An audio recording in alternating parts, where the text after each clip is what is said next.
Hello বন্ধুরা, আমার নাম গজেন্দ্র বিশ্বাস। বয়স ২৫ বছর। উচ্চতা ৬ ফুট ৭ ইঞ্চি। প্রতিদিন ব্যায়াম করার কারণে পেটানো চেহারা। আমার মায়ের সাথে ঘটে যাওয়া সত্য ঘটনা অনেক সাহস নিয়ে তোমাদের সাথে শেয়ার করছি।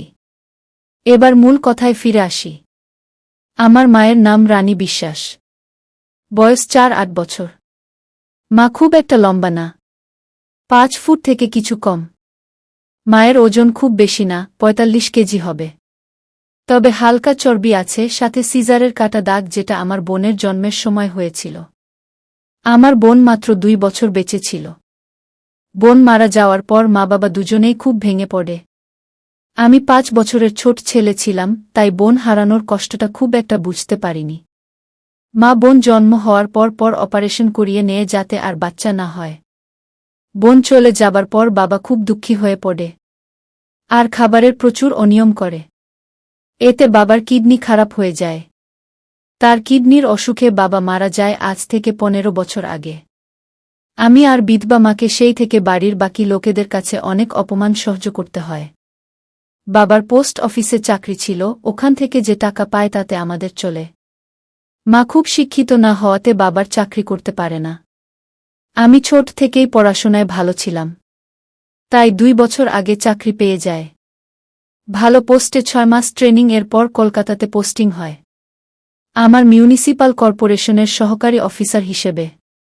কলেজ লাইফে প্রচুর মেয়েদের সাথে সম্পর্কে জড়ালেও সব কাজে খুব পারদর্শী হয়ে পড়ি।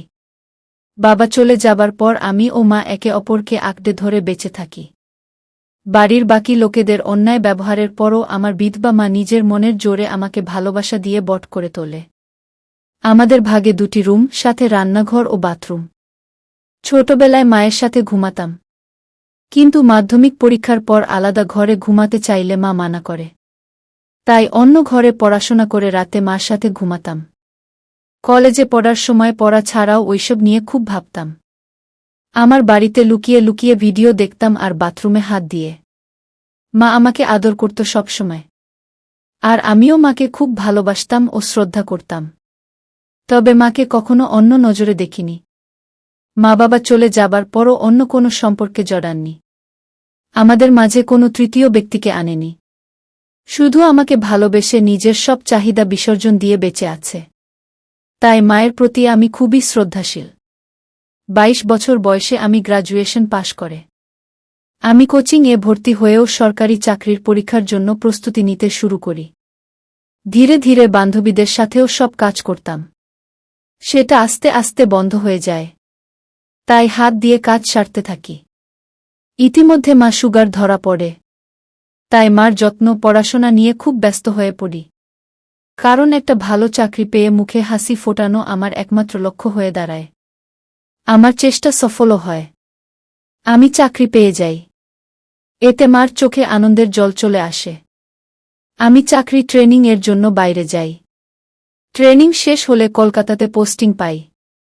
তাই কলকাতা যাবার সিদ্ধান্ত নেই। কারণ আমি ভেবেছিলাম আগের চাকরিতে থিতু হয়ে তারপর মাকে নিজের কাছে নিয়ে যাব। মা রাজি না হলেও আমি জোর করে একা কলকাতায় চলে আসি। আর এক বেডরুম, বাথরুম আর কিচেনের একটা ফ্ল্যাট ভাড়া নিয়ে। নতুন চাকরির কাজের চাপে নিজের যত্ন নেওয়ার কথা কি ভুলে যায়? সারাদিন অফিস থেকে বাসায় ফিরে হোটেলের খাওয়া দাওয়া করি। আর অভ্যস্ত রেগুলার ভিডিও দেখি। আর হাত দিয়ে কাজ সারা আর সিগারেট টানা বাজে অভ্যাস শুরু করি। এতে হিতে বিপরীত হয় আর আমার টাইফয়েড হয়ে যায়। খুব অসুস্থ হয়ে পড়ি। তখন মা খুব ভয় পেয়ে যায় আর মামাকে সাথে করে নিয়ে কলকাতাতে চলে আসে আমার সাথে একবারে থাকার জন্য। টাইফয়েডের ইনফেকশন কমে আসলে মামা চলে যায়। মামা চলে যাবার পরে মা সারাদিন আমার যত্ন করে আমাকে খাইয়ে দেয়। আমার সব কাজ করে স্নান করিয়ে দিতে চাইলে আমি রাজি না হওয়াতে মা আমাকে বাথরুমে ধরে ধরে নিয়ে যায় আর দরজার বাইরে দাঁড়িয়ে থাকে। এভাবে আস্তে আস্তে সুস্থ হতে থাকি। ডাক্তার আরও কিছুদিন বেড রেস্ট নিতে বলে। এদিকে মা থাকাতে অনেকদিন ভিডিও দেখতে পারছি না, তাই ছটফট করছি চালা। এভাবে হঠাৎ করে একদিন ফোনে নেট ঘাঁটতে ঘাঁটতে একটা গল্পের সাইট খুলে গল্পের মেয়েটির জায়গায় পরিমনি মনে করি, আর ছেলেটির জায়গায় নিজেকে। এভাবে নিজেকে শান্ত করি। এভাবে আর 2 মাস কেটে যায়। এরপর একদিন রাতে মা খুব চাপের ছিল। তোমার দূরে বাথরুমের ভিতরে ঢুকে লাইট জ্বালিয়ে কোনমতে পেচ্ছাপ করতে বসে। মা হয়তো ভেবেছিলে আমি ঘুমোচ্ছি তাই দরজা বন্ধ করে। কিন্তু আমি গল্প পড়ছিলাম। তাই মাকে দেখে ফোন নামিয়ে পাশে রেখে দিই। ঘুমানোর অভিনয় করি। হঠাৎ মাকে এভাবে দাঁড়াতে দেখে দরজার দিকে তাকায়। আর আমার মাথা নষ্ট হওয়ার জোগা। কোনোদিন আমাকে এভাবে দেখিনি। পরক্ষণেই নিজেকে সমেত করি ও ভৎসনা করি। মাকে আমি কিছু বুঝতে দিই না। কিন্তু রাতে মা যখন আমাকে ধরে ঘুমায় তখন কেন জানি না আমার কেমন জানি হয়। নিজের মধ্যে এই পরিবর্তন আমাকে অবাক করে দেয়। এর মধ্যে একদিন রাতে গল্প করছিলাম। হঠাৎ একটা মাছেলের গল্প পাই। তারপরে মাথা আমার কাজ করা বন্ধ করে দেয়। একটু আলাদা রকম ফিলিং হয়। নিজের উপর রাগ হয়। কিন্তু আলাদা রকম উত্তেজনা হয়। একটার পর আরেকটা গল্প করতে শুরু করি। ধীরে ধীরে আসক্ত হয়ে পড়ি। এমন পাগল হয়ে যায় যে গল্পের মায়ের জায়গায় আমার বিধবা মা ও নিজেকে কল্পনা করি। বাবা, তুই এখন ঘুম আসেনি? কত রাত হলো? এমন করলে তো আবার শরীর খারাপ করবে। তাড়াতাড়ি ঘুমা আর ফোন ঘাঁটা বন্ধ কর গো। আমি একটু ঘাবড়ে যাই কারণ মা আমার বুকে হাত রেখেছি। ভাগ্য ভালো একটু নিচে রাখেনি। তাহলে খুব বাজে ঘটনা ঘটে যেত। বাবা মারা গেছে প্রায় 18 বছর। মারও জানা আছে নিশ্চয়ই বাড়িতে আমার বিদ্যা অভুক্ত না থাকে। বাইরে কেন যাব? আমাদের মধ্যেও কিছু হলে সেটা একেবারে সুরক্ষিত হবে। কেউ জানবে না আর বাচ্চা হওয়ার ভয় নেই।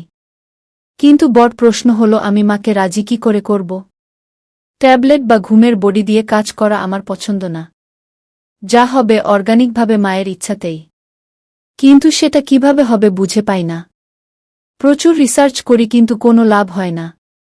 আমি বিপাকে পড়ে যাই। কিভাবে কি করব? চোখের নিচে কালো দাগ পড়ে যায়। শুধু জিজ্ঞেস করে বাবা তোর কি হয়েছে, কিন্তু আমি কিছু বলতে পারি না। আমার জন্মদিনের দিন নিজের মতো করে আয়োজন করে আমরা আনন্দ করি। এরপর মা আমাকে বলে জন্মদিনে কি উপহার নিবি বাবা? আমি তখন বলি মা, তুমি সুখী থাকবে, খুশি থাকবে, তোমাকে ভালো যেন রাখতে পারি সেই আশীর্বাদ দাও। উই মা বলে তুই আমার খুব ভালো ছেলে, আমার স্বপ্নগুলো পূরণ করছিস, আমি খুব খুশি গু। এই কথা বলে মা কপালে আর গালে একটা হামি দেয়। আমিও একটা হামি দিই। এরপর মা বলে বাবা একটা সত্যি কথা বলতো, রাতে কি ঘুম আসে না? তোর চেহারাটা তো কেমন হয়ে যাচ্ছে। আমার থেকে কি করছিস? আমি বললাম কিছু কথা আছে সেটা এটা তোমাকে বলা যাবে না। এই ঘটনার 2 দিন পর রবিবার দুপুরে মাঝখান থেকে বের হয়। আমি শুয়ে শুয়ে টিভি দেখছিলাম। হঠাৎ দেখি মাথা হালকা পিছলে যায়। আর মা আলোনা ধরে নিজেকে সামলানোর চেষ্টা করে। এই ধস্তাধস্তিতে মা এক সেট হয়ে যায়। আর এই অবস্থায় আমি দেখে ফেলি। মা খুব লজ্জা পেয়ে যায়। আর যখন দেখি আমি তাকে দেখছি, তখন মা আমাকে বলল বাবার দিকে তাকাও, আমার লজ্জা লাগছে। ওই সাথে সাথে সারা দিয়ে ঢেকে নীল আর একটা নাইটি নিয়ে দৌড়ে বাথরুমে চলে গেল মা। অনেকক্ষণ হলো বাথরুম থেকে বেরোচ্ছে না দেখে আমি মাকে দেখতে থাকলাম। কিন্তু মা দরজা খুলছে না। অনেক জোড়াজুড়ির পর মা দরজা খুল। কিন্তু মায়ের মুখ গম্ভীর। আমি মাকে বললাম কি হলো তোমার মা? উত্তরে মা বলল, বাবা, খুব বাজে ব্যাপার ঘটে গেল। এখন আমি তোর সামনে স্বাভাবিকভাবে থাকব কি? মা আমার হাত ধরে বলল, বাবা, তুই আমার সব দেখে ফেলেছিস? উত্তরে আমি একটু ইতস্তত হয়ে বলি হ্যাঁ মা, সবকিছু দেখে ফেলেছি। কি মাথায় হাত দিল আর বলল, খুব খারাপ হল জিনিসটা গু। আমি বলি না, এটা অতটাও বড় ব্যাপার না গু। তখন মা বলে, কি বলছিস? আমার সব দেখে ফেললি আর বলছি কোনো ব্যাপার না?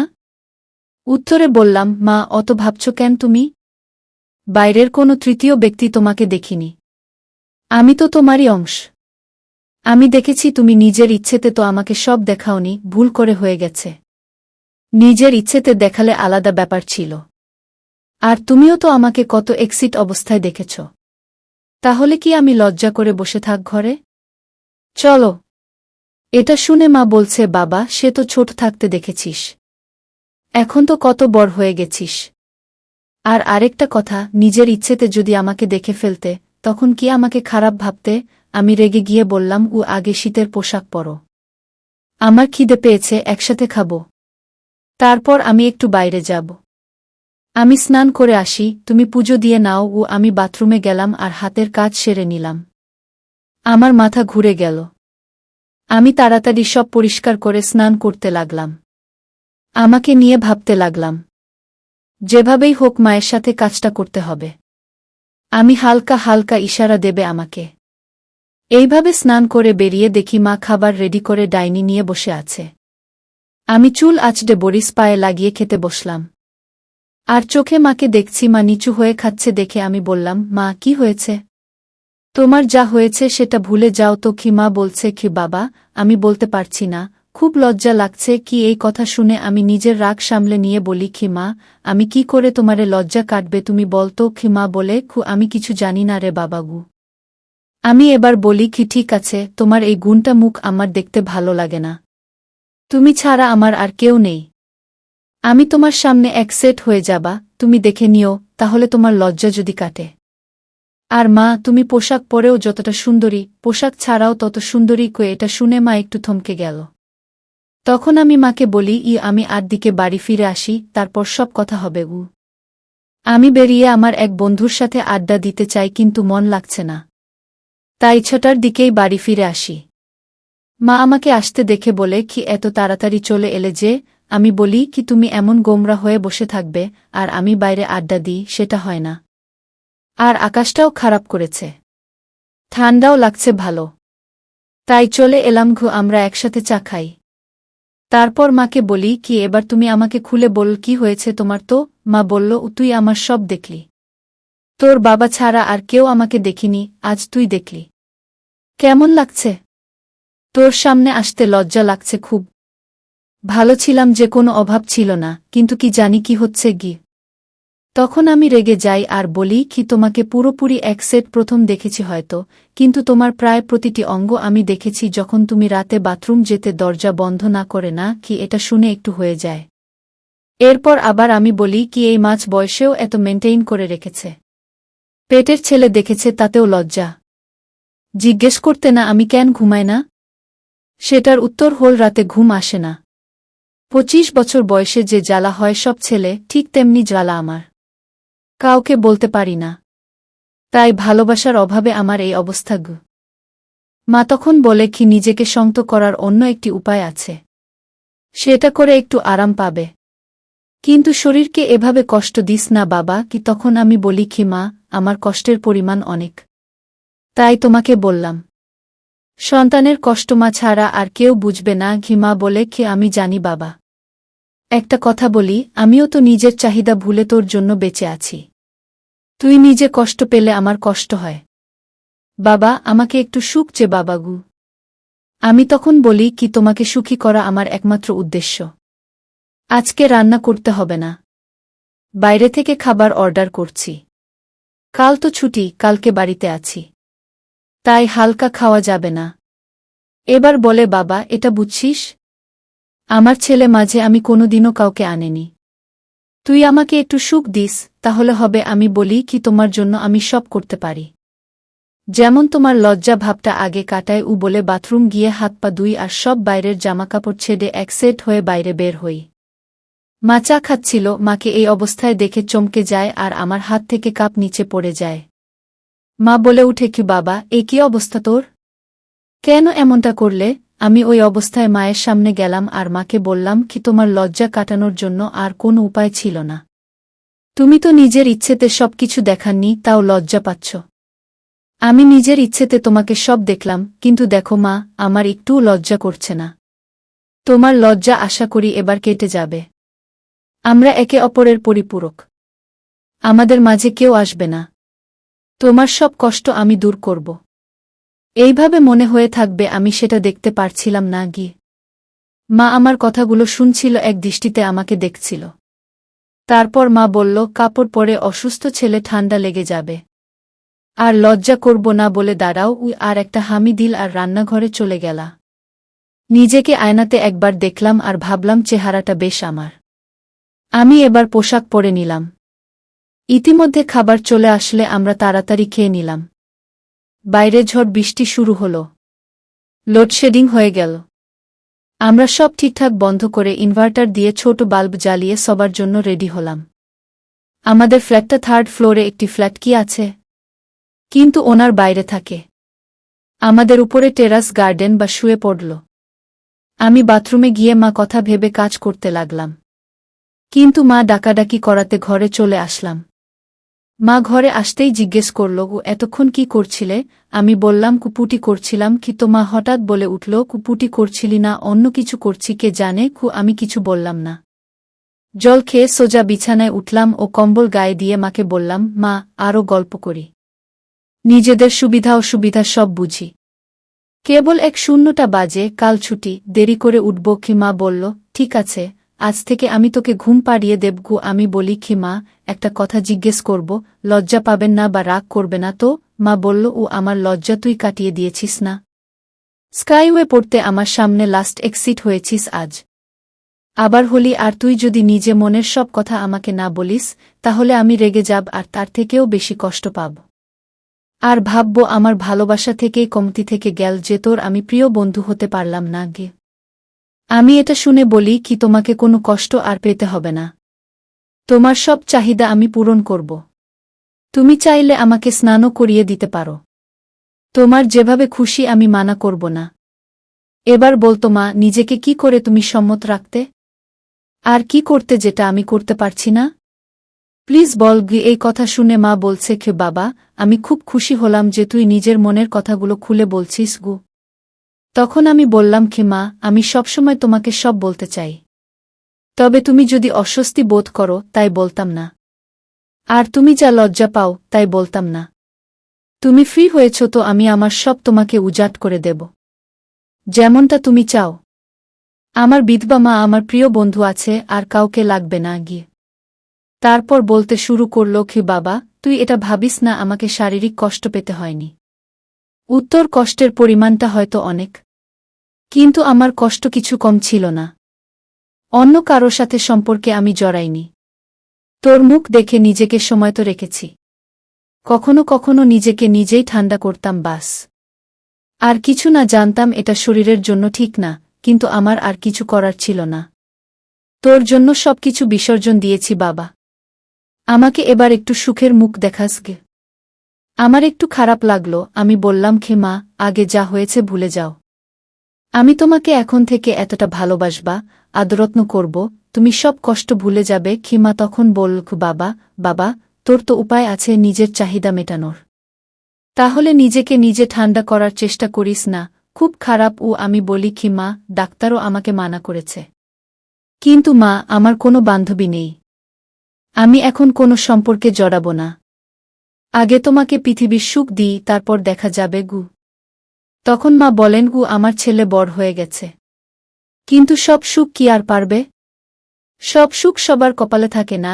তখন আমি বলি, কি এমন সুখ যেটা আমার ছেলে তোমাকে দিতে পারবে না? তখন মা আমার গালে হাত দিয়ে আমাকে বলে, পারবি না রে বাবা, পারবি না, আমাকে অসুখ দিতে পারবি না। আমি বলি, কেন মা, আমি কেন পারব না? নিজেকেও তোমাকে সব সুখ দেব, তোমার সব চাহিদা পূরণ করবে, এই প্রমিস করেছি। শুধু তোমাকে মুখ ফুটে বলতে হবে না। তখন বলে, কি ছেলেকে কি এটা বলা যায়? বাবা, পৃথিবীর সবচেয়ে নিষিদ্ধ জিনিস, লোকে জানলে তথ্য করবে। আমি মার হাত ধরে বলি, কি মা, একটা কথা। আমার মাথার দিব্যি দিয়ে বলতো, তুমি কি সত্যি চাও না? আমাকে উপযুক্ত মনে করো না? আমাদের দুজনের এই জীবনেই একাকী জীবন। আমাদের মাঝে কেউ কোনোদিন আসেনি, আসবেও না। আমার জন্য সব বিসর্জন দিয়েছিলেন, আমার জন্য সব ফিরে পাবে। তুমি নিজেই বললে তোমার ছেলে বড় হয়েছে আর আমরা বেস্ট ফ্রেন্ড। তাহলে কি মা?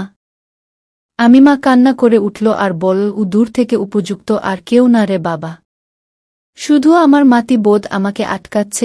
আমি তখন বলি, আমি কিছু কথা বলবো, তাহলে তোমার মাতৃত্ববোধ আরও জেগে উঠবে, কিন্তু সেটা আমাকে আপন করার দিকে। মা, তুমি কি জানো আমি শরীর খারাপের সময় ইন্টারনেট থেকে গল্প করতাম আর নিজেকে ঠান্ডা করতাম। গল্প পড়ে হঠাৎ তোমার আমার কথা মনে পড়ে যায়, আর খুব গরম হয়ে যায়। মনের চাহিদা তোমাকে পাবার চাহিদাতে পরিবর্তন হয়, কিন্তু কোনো পথ খোলা না থেকে খুব কষ্ট পায়। ডাক্তার দেখায় সেটা তো তুমি জানোই না। মা, তোমার ছেলে বেড়াজালে জড়িয়ে পড়েছে। আমি খুব কষ্ট পাচ্ছি মা। আমাকে বাঁচাও। তোমাকে লুকিয়ে লুকিয়ে দেখি। তাই সেদিন তুমি খুব লজ্জা পাচ্ছ দেখে আমি নিজেই অ্যাকসেপ্ট হয়ে সব দেখানোর জন্য। আমি তোমাকে সুখ দিতে চাই। তোমাকে সুখী করতে চাই। ছেলের কর্তব্য পালন করতে চাই। তুমি আমার কষ্ট দূর করে মায়ের দায়িত্ব পূরণ করো। আমাকে নাও মাগি। মা তখন বলে, কি তোর মনে এত কিছু ছিল বাবা? তোকে আমি নিরাশ করব না বাবা। আমাকে সুখ দেয়, তবে বন্ধুর মতো না। যা হবে মা ছেলে হয়ে। আমি মা হয়ে তোর কাছে সব চাই কি, তাই বাবার কাছে আরও আমি মাকে গিয়ে আই লাভ ইউ বলে নিয়ে মাকে উঠে বসতে বলি। আর লাইট জ্বালিয়ে দিয়ে মা কিছু বলার আগে মাকে পা ছুঁয়ে প্রণাম করি আর বলি কি এটা আমাকে ছোট থেকে আগলে রাখার জন্য। এরপর যা হবে সব নতুন, সব আলোতে হবে। আর যদি কোনো ভুল ত্রুটি করিও ক্ষমা করে দিও বলে কাজ শুরু করে দিই।